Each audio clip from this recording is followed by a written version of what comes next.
Good evening, folks, wherever you're watching from, whether it be Tallahassee, Daytona, or even golly, Orlando. Geez, I don't know how I forgot that. But folks, this is our Florida Classic breakdown tonight. I'm gonna do this, and then I'm heading over to Daytona myself. Um, it's come down to this. Look, and I think honestly, the theme of this episode is honestly, how bad do you want to play next week? And also, too, there's a little bit more help that FAMU does need that we're going to talk about tonight. So we're definitely going to hit on Bethune Cookman, what this game means, what are the players to watch, everything like that. So definitely don't go anywhere. It's going to be a fun one tonight as well. Feel free to leave a comment, drop your score predictions down below. Also, to make sure you like, share, and subscribe. Everything like that. As you know, the intro's next. It's going to be fun. I'm ready to get into it. I'm looking forward to tomorrow.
All right, awesome. So, yeah, let's dive right into it. So, as far as Bethune Cookman goes, and yeah, we can finally say their name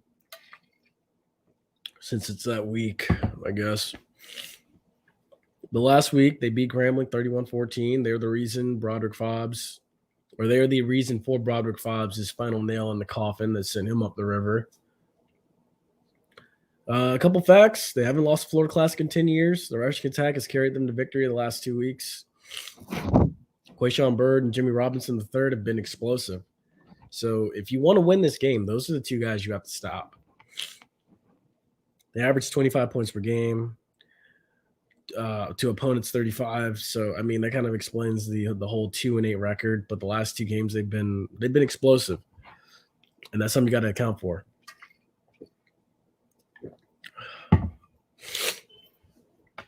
Yeah, no, my allergies are kicking my butt right now. Very effective in the kickoff return game. They controlled time of possession against Grambling 34 minutes and 9 seconds was their time of possession.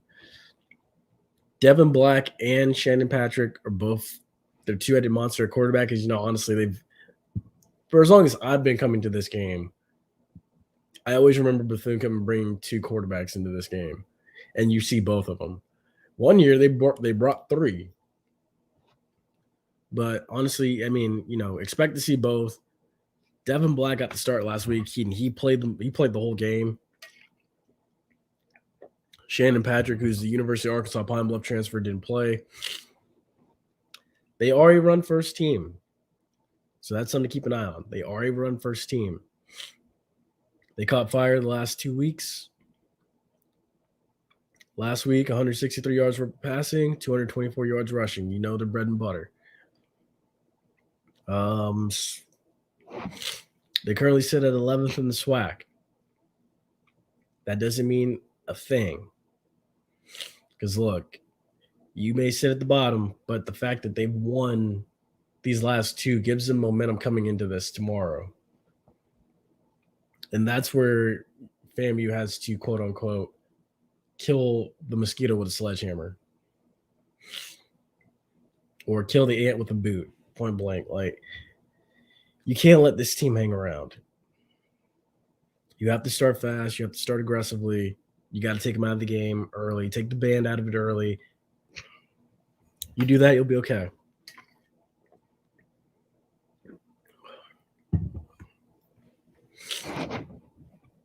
Devin Black, 8 of 21, 111 yards.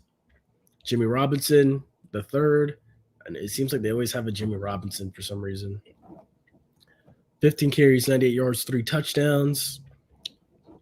Quishon Bird, 14 carries, 59 yards. Cameron Overton, 1 reception, 38 yards.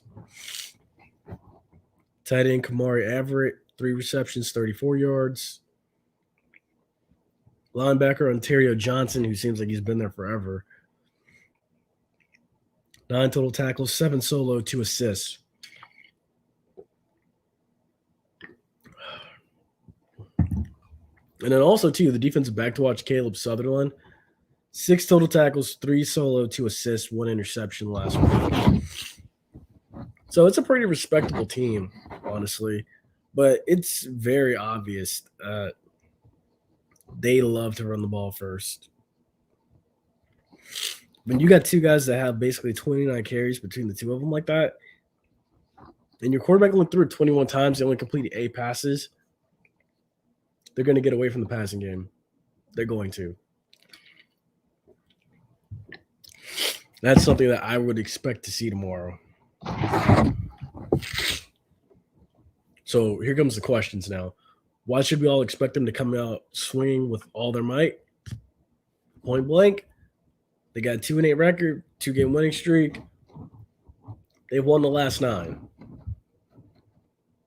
That's why you should expect – and then, it's a rivalry game. Expect them to come out swinging with everything that they've got tomorrow.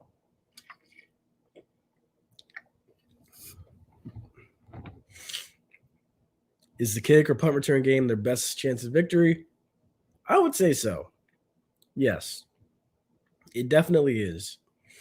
Because, honestly, what I've noticed the past couple weeks is they seem to have success.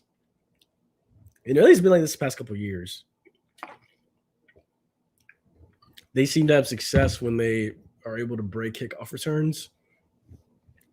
Their kickoff return team is gap disciplined. They know how to. They know who's their man, who they need to pick up, how to open a hole. And Quishon Bird and Jimmy Robinson III know how to hit the hole and get 20, 30, 50 yards. So it's definitely something to account for.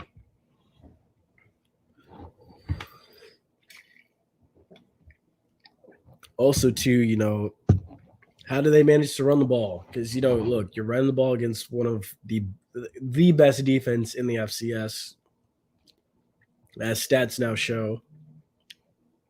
And, dude, look, that's a tough ask. That is a tough ask. So, stay gap discipline. That's my advice. Stay gap discipline. You do that, then maybe you have a chance. Why is the plan going to ride this season? And honestly, from what I've heard is this. A lot of Bethune folks said that, Lynn Thompson stepped down and retired. And then you had the coaching staff. They couldn't really go out and recruit this offseason. Volusia County has been bad as far as COVID goes. Really bad. And when you can't go out and recruit like that, that's tough. That's tough. That's really hard on you. And if you can't go out and recruit, you can't get the best guys on campus. They were lucky to get a few guys like transfers and stuff from, I believe, their tight ends from Louisville, tight end Kamari Everett. But, for the most part, it's rough sledding. It's really rough sledding. Who their playmakers are on offense.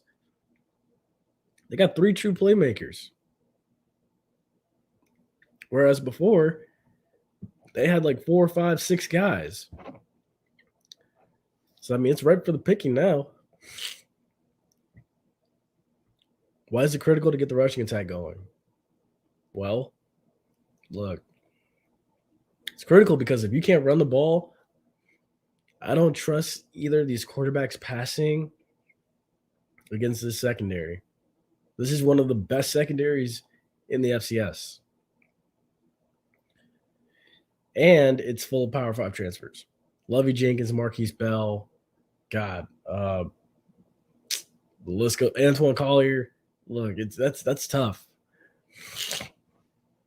That whole secondary is just rough. So I mean, if you can't run the ball,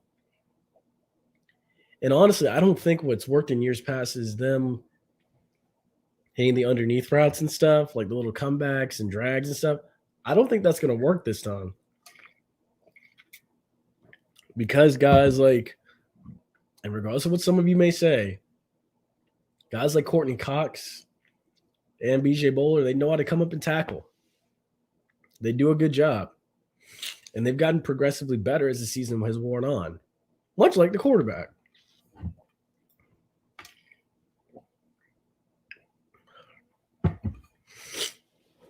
So I guess I kind of answered my own question here. Is it safe to rely on the passing attack? I wouldn't want to. But if you have to, you're in trouble.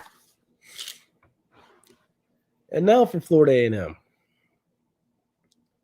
Last game, you got to win, a big win. You scored the most points you've scored all season. 37-30 final. Offense established a deadly passing attack. You dominated the time of possession. McKay probably had his best game of his entire career last week. Bishop Bonnet is closing in on 1,000 yards. 171 yards away. Can he get it? It's possible. But the beautiful thing about it is too, even if he doesn't get it to tomorrow, if you win and you get to the FCS playoffs, he has a chance to get it next week. The next week. If you get selected. Hopefully you do. But I'm going to talk about that too, what games you need to keep an eye on. And also, too, this is what I love to see. This is coming along at the perfect time. The true freshman, Jermaine Hawkins, he's breaking out at the perfect time. He had a breakout game, 2 touchdown passes. I believe one was for like 60-plus yards. And then also, too, as we all know, FAMU checked in at number 25 in the FCS coaches poll. I believe it was 23 in the stats poll, too. Defense forced 4 turnovers, about as much as the Bucs forced in Super Bowl 37.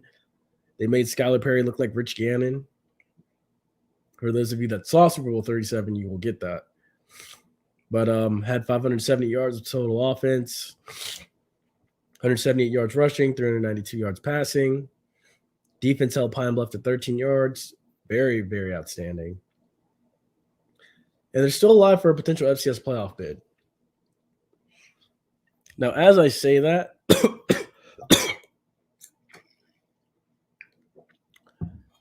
there are 2 games that we need to keep an eye on. And if I'm the PA announcer tomorrow, I don't announce it.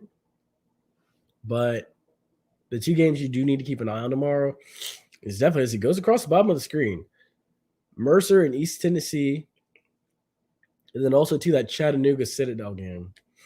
Now, thankfully, thank God, unless an upset happens, East Tennessee is ranked a lot higher than Mercer. I'm picking East Tennessee to win that game, just based off of looking at the facts. Chattanooga Citadel, that's a toss-up. But I believe FAMU needs the Citadel to win that game too. So, and I like FAMU on a neutral field against either of those teams that are fighting to get in. But really, we need Mercer to lose. So we need to root against Mercer tomorrow. And for the players to watch, honestly, too, quarterback Rashawn McKay, of course, 22 of 31, 381 yards, 5 touchdowns. Bishop Bonnet, 14 carries, 55 yards. Jamari Shareed, human joystick, breakout receiver this season. 6 receptions, 81 yards, 2 touchdowns. Xavier Smith, 5 receptions, 103 yards. Dude, Xavier Smith's coming along at the perfect time, too. So now you've got Jermaine Hawkins, a true freshman. You've got Jamar Shareed. You got Xavier Smith, and you got Chad Hunter, and even David Manigo, who's really getting ready to peak too. You're peaking at the right time. And also, too, the defensive backfield, I'm looking at all of them. 3 INTs last week. And the defense had a fumble. Isaiah Lamb, 15 total sacks, leads the nation. More than, I believe, Jermaine Phillips over at Florida State. Yes, it's true. No, don't discriminate against the playing level, but it's true. As well, too, there's something interesting that, now that we're on the players to watch, that I took away from Rashawn McKay. And I think this is kind of a testament to the mental toughness of this team. And I said it after the Southern game, but if you notice the tough catches, the crucial tough catches that FAMU's able to make late in games, they're able to make those plays. But a team like Southern and Grambling, and hell, maybe even tomorrow, Bethune Cookman, they're not able to make those plays. Those tight window catches, those sideline catches, those diving catches late in the fourth quarter when the game's close. And that's all attributed to mental toughness. Because honestly, I mean, I know a lot of people say, and I hate to get off topic, but I know a lot of people say baseball is 70% mental. Football is just as mental. It really is. You have to have mental toughness when you play this game. Because you're wearing pads, you're going at 100 miles per hour, you got people trying to hit you, take your head off. The mental toughness aspect of this game is very high too. And that's something we need to consider. So I do think FAMU is a lot more mentally tough than a lot of teams in this conference. And even Bethune. I definitely will stand by that. And even if they lose tomorrow, which I hope they don't, I still think FAMU is a more mentally tough team than Bethune. Now, for the questions, could we see 2 quarterbacks used in a huge way tomorrow? Look, they've done it in tight situations. Don't be surprised if they do it again. It would not surprise me. It honestly would not surprise me if we see Cameron Sapp have a rushing touchdown. It really wouldn't. Or 2. Is this team getting hit its stride at the perfect time? You better believe it is. That's after all the stuff I said earlier. Yes. They are beginning to hit their stride at the perfect time. Because you got all your receivers healthy. Rashawn McKay on the Willie Simmons show Tuesday night. It feels like week 5 versus, week 11. And I'm like, oh, okay. And then you listen and you see tweets from people that actually are in Tallahassee covering the team, and you're like, oh my gosh, the tone is like this. I like it. I like it a lot. I'm ready. So, I mean, those are just things that you love to see. Why is it critical for the defense to create even more turnovers? Honestly, defense, you need a turnover for a touchdown. Turnovers has been your Achilles heel in this game for the last 9 years. And drop passes, too. You flip that script tomorrow, you win. Also, too, is the defense due? Well, I already said that. Will we see more production in the second half from the offense? We need to. If you want to see FAMU win this game, you need to. Because if we don't, you don't want to let Bethune come and claw back in this game. And anybody that's been to this game before knows the second half and the first half are 2 different games. I've seen games where Bethune was up and FAMU came back. I've seen games where FAMU and Billy Joe was up and Bethune came back. And I remember both of them very well. 2004, Bethune came back and won after being down 31-52. Then I remember 05, FAMU was down 23-10, came back and won in overtime 26-23. So you got second out points are critical. As well, too, when he's having to shut down Bethune's rushing attack, that's where Savion Williams and this whole entire defensive front come into play. You clog holes, create pressure, don't allow them to hit gaps, you win. That's been your Achilles heel the past couple of years. Allowing the big play. Don't allow the big play this time. What did we learn from episode 4 and 5? Why not us? Honestly, I was very impressed. Honestly, to be honest. I saw where Willie Simmons is working on his lifetime home in Tallahassee. And that kind of made me feel good about the situation. And I was like, okay, so he's really trying to be here for a while. And you love that with a coach of his mindset. Because at the end of the day, you want championships and stuff, but to him personally, when he said it's about developing young men, that's what you love to see. You love to see stuff like that. As well too, episode 5. I love you see the team's growth. You see it happening slowly. Guys are bonding more together. You see Coach Simmons' wife bring him a cake on his birthday, and then everybody in the facility gets cake. You love stuff like that. That's fantastic. But now, as I wrap this up, because I got to get on the road, keys to victory. Number 1, take care of the football. You turned it over, 3 times last year. Can't do that this year. That cannot happen. If you want to win this game, you cannot turn the ball over. 2, stay disciplined. No dumb penalties. No targeting. Wrap up. Come in with your head up. See what you hit. Hit what you see. Make the right read. Make the right cut. Gap sound. Assignment sound. Oh, we got a comment. Ooh. Oh, definitely. Thank you. I appreciate that. You too, if you're headed there.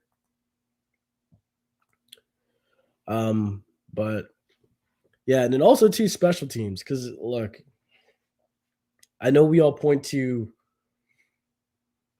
Marquise Bell getting ejected last year, but honestly too, if Yahi Ali makes a 3-point try, and then if he makes an extra point attempt in 2019, we're in overtime. You're still playing. regardless of if Marquise Bell gets ejected or not, you're still playing. So special teams matters. And then also too, not even just kicking field goals, but oh my gosh, what is it? Kickoff coverage. Cover the kicks, because Bethune had too many big plays off just kickoff return. You got to limit it. And then also too, you need explosive plays in the kickoff return game or even the punt return game in order to ensure victory.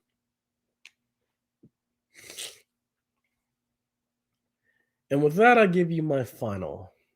I didn't write it down tonight for some reason. I think because I had to go to class, but I'm eyeballing it tonight. And if y'all are watching, drop your score predictions down below. This is tough. All right, look, I'm going to say this. I think the Dark Clouds defense rises up. I'm going to go FAMU 38. Bethune Cookman 10.